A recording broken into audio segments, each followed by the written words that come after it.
Hi there. A lot of you have been asking me for this, so here it is. Let's go!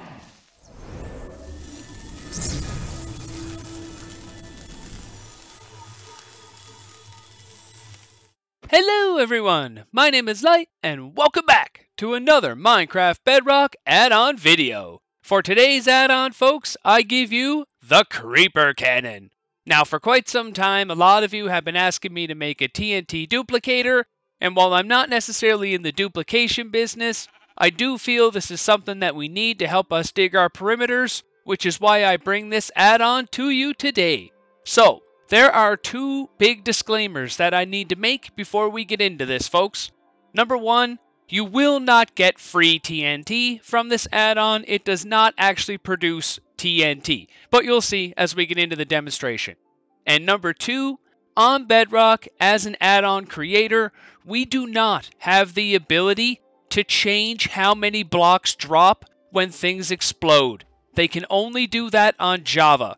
That is something we might be able to do in time. However, just know if you're going to be using this for a farm or something like that, you may not necessarily get 100% of the blocks that you blow up. However, once you see how it works, I really don't think that's going to matter. So let me get turned around and we'll get right into it. Yeehaw!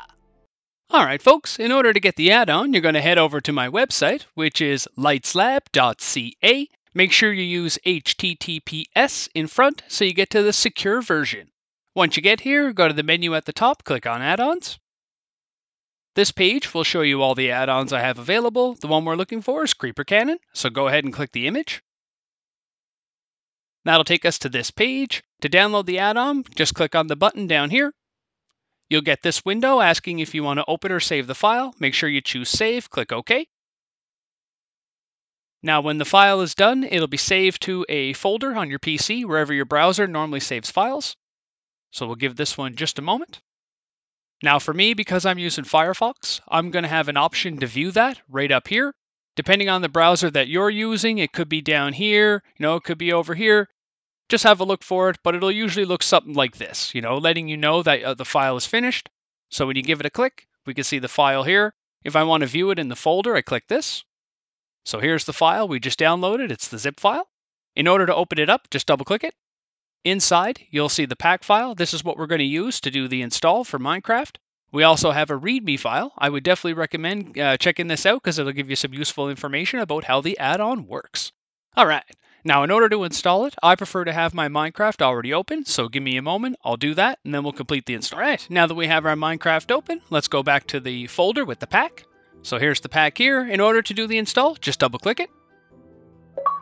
You'll get a message letting you know the import was started, and if all goes well, you'll get this message, Successfully Imported Creeper Cannon. All right, now in order to install it into a world, go ahead and click Play. Pick the world you're going to put it in. I'm going to put it in this guy here. Go ahead and click on Edit. Once you get here, head on over to your behavior pack. So right here, go to My Packs, choose it here, click on Activate. You will get this message asking you to turn off achievements because it is a behavior pack. So as long as you're okay with that, click Continue. And at this point, the pack is now installed in the world. So if we look in the active packs, we can see Creeper Cannon right here. Alright, so I'm going to go ahead, folks. I'll hop in the world. We'll see how it all works. See you in a moment. Alright, folks. Here we are. We have our 5 creepers in front of us. So that being said, in order to get everything going, you will need to capture some creepers. You can get them, if you have a creeper farm, then you already have your source. Otherwise, get out your boats and your minecarts, and you guys know what to do. Now, once you get your creepers and get them kind of in position where you want them, this is the type of setup I recommend for your creepers. And I would recommend this exact setup, guys. I tried a lot of things, and this is the only setup that I found to be really consistent for doing what we're trying to do. Now, the way it works, you have your creepers standing on a block. You're going to surround them in trapdoors. There's no block inside there, of course. But when you're ready to turn them into a cannon, you must push this glass block down into the creeper's head like so. Because glass is not a solid block, the creeper will not suffocate, but what this does is when the primed creepers spawn, because this guy's in a glass block, it'll automatically push the prime guys to the side, so they fall down into wherever you want them to explode. Yeehaw! Now, like I say, there are 5 different levels of explosion. So a block of emerald will give you power 1, iron is power 2, gold is power 3, a block of diamond is power 4, and a netherite ingot is power 6. Now the way this works, when you have one of the blocks in hand, you need to get close to the creeper. When you're close enough, the text in the bottom right hand corner, in the case of an emerald, will change to give block. So if we click on the creeper, you'll see a heart particle like that, and in about 5 seconds, we should see a prime creeper spawn just like that. Now the explosion from this guy isn't very big, because again, this is power 1. So this would be similar to the explosion from, say, a gassed fireball. Notice how it's not blowing up any of the stone. So if you're going to use it on a wood farm or something like that, this is the guy that I would recommend, but please note, you're not always going to get 100% of the blocks. You'll get pretty close, but it won't always be 100%. Now, if you grab a block of iron, we'll come over to this guy. So again, first things first, we push the glass down into his head, give him a click. There's our heart particle. And if we wait a few seconds, there's our first one. This is power 2. So as you can see here, the explosion's a little bit bigger. Now he will break stone, albeit it'll be a little slow. So if we come over here, this is power 3, which takes a block of gold. Again, we push down the glass, give him a click. Wait our 5 seconds. So power 3 is essentially an actual creeper. That's what power they are. So that explosion there should look very similar to all of us. Very similar pattern. Now if we come over here to number 4, this guy takes a diamond block. And this is going to be the equivalent, folks, to a TNT. So again, we push the glass down into his head, give him a click.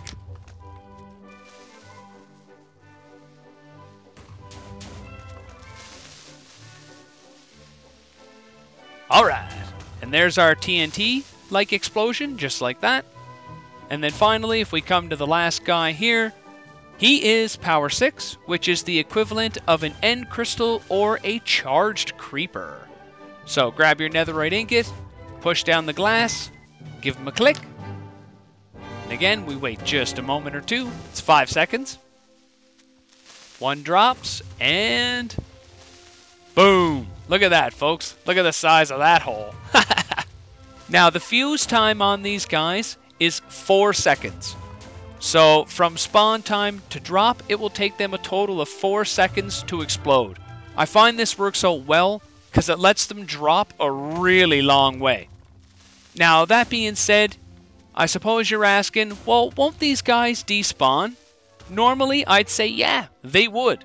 But not in this add-on, folks. Your prime creepers will be both persistent and will not despawn. So you could drop them from the top of the world all the way down to the bottom and not have to worry about it. They will continually show up and do the job as long as you have a player in the chunk where they're meant to be doing the exploding. Yeehaw, folks. Yeehaw. Now, in order to turn the creeper off, all you need to do is grab your gunpowder, get close to it, and in the bottom right hand corner you'll see the text, Stop Cannon. So you give them a little click, again you'll see the heart particle, and if we wait just a moment, you'll notice the explosions from this guy will stop.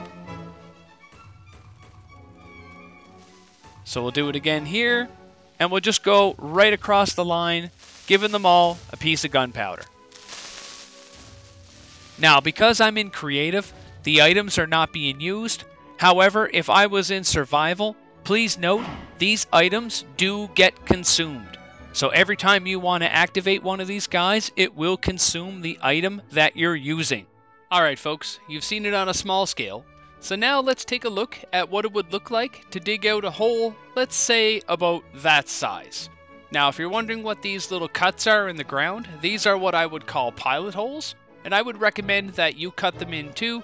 It'll just make everything a little cleaner when you're cleaning out your holes.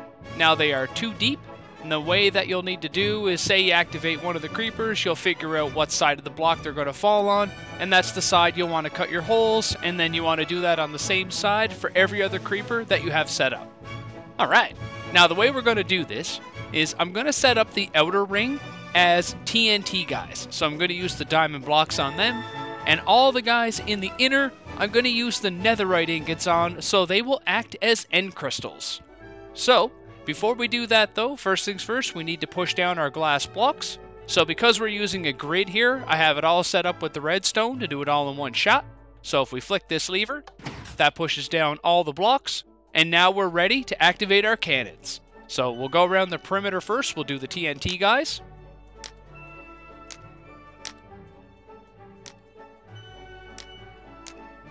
Alright, just about there. We should have explosions any moment. There we go. Looking pretty good so far, folks. Looking pretty good. Looks like we got a perimeter on the go. Now let's get the guys on the inside. Alright. And now that everybody's activated, let's get up here and give a watch. Look at that, folks. Just utter devastation. Absolutely fantastic. Look at this. Alright, so I'm going to leave my guy here for a little moment. I'll follow the explosions down, and we'll watch them as they go. Yeehaw, folks. Yeehaw.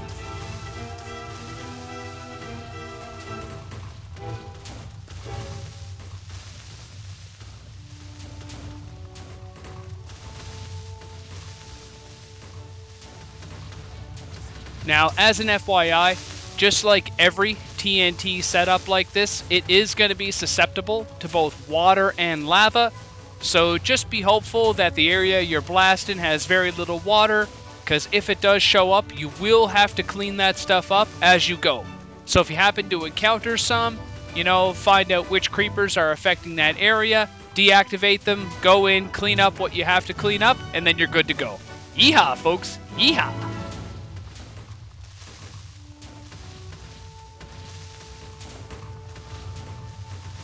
See what I mean? Right here, we have some water, and you'll notice that the guys in this one aren't exploding.